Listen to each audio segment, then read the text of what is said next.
Every week, young men from the provinces come to London in search of glamour and bright lights. Some return home bitter and disillusioned. Others fall into the hands of evil women who prey on these innocent young men.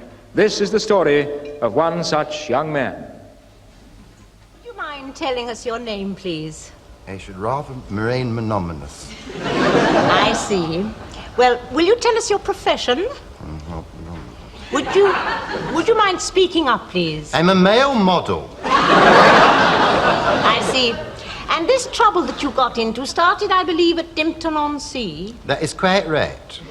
You see, unbeknownst to me, my fiancée took a snapshot of me while I was on the beach, paddling.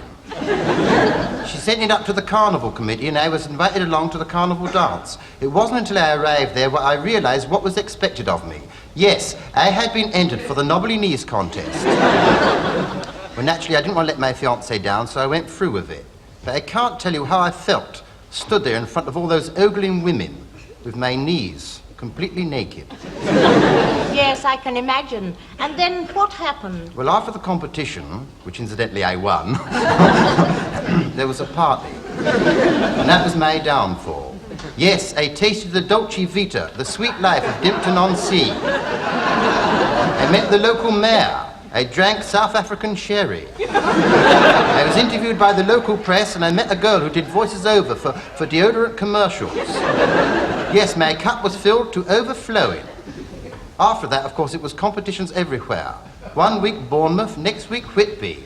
Yes, I was living life with a capital L. Tell me frankly, though, is there any truth in the rumour that there is a certain amount of cheating in these Knobbly Knees contests? That's quite right. It's awfully upsetting for me to tell you this, but some of the men wear falsies. Flesh-coloured plastic kneecaps. It makes me ashamed of my own sex. It's got to the stage now where before major competitions a male nurse goes round tapping us on the kneecap with a little hammer. And I can't tell you how humiliating it is when one drops off.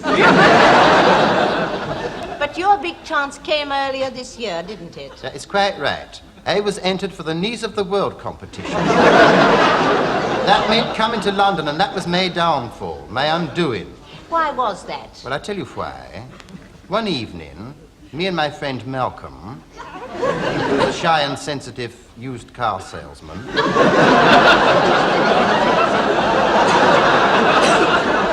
we went for a walk up the West End. All we wanted was a little innocent pleasure. What time was this? 3 o'clock in the morning.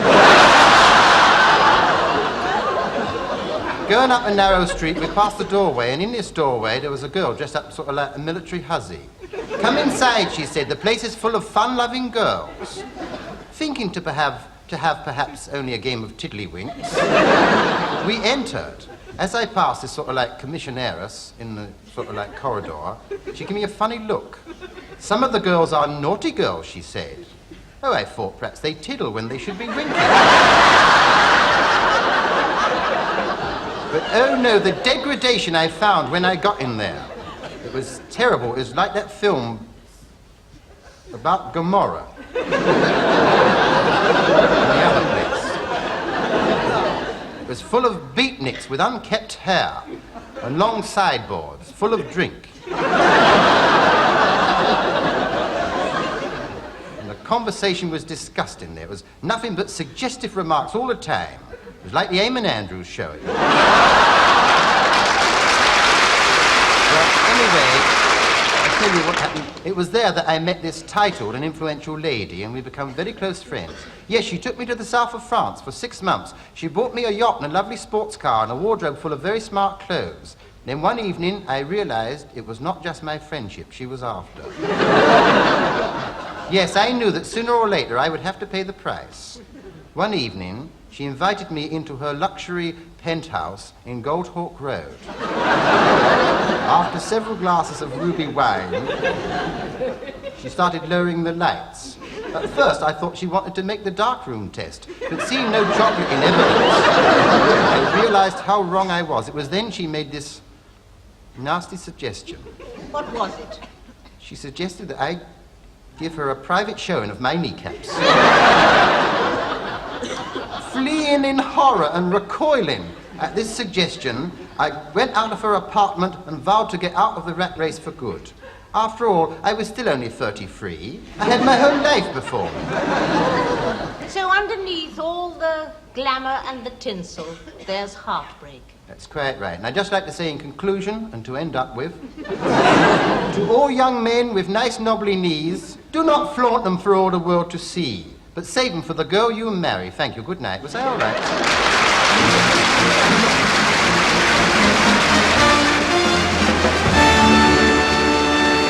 As you know, the BBC is always on the lookout